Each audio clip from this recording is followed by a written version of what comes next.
Puis, il y en a de moins en moins, hein. Il y a 20 millions de bitcoins en circulation, il n'y en a même pas 1 million qui vont encore être distribués. Plus le temps passe, plus il y a des pertes, plus il y a des gens qui perdent leur portefeuille. On sait très bien qu'à peu près 20 ou 25% des bitcoins sont perdus à jamais. Sur des vieux portefeuilles, on peut accès.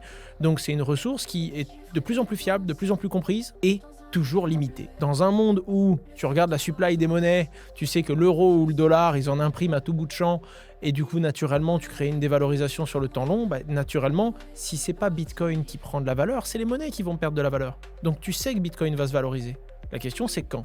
Et est-ce qu'il va pas perdre beaucoup de valeur avant ça ? Parce qu'il se corrèle un peu à ce qu'il veut. Et donc si demain matin, la tech américaine se prend une claque énorme, Bitcoin se prendra une claque énorme et votre conviction en Bitcoin pourrait s'en trouver amochée.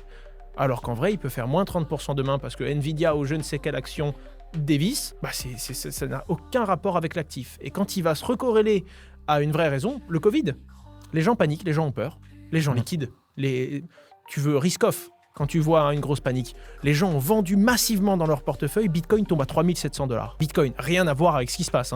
Et les gens se disent, mais attends. Crise mondiale, pandémie, les banques vont lancer les planches à billets. Ça sert à ça, Bitcoin, pourquoi est-ce qu'on panique ? Quelques mois après, record absolu de Bitcoin, plus de 60 000 $.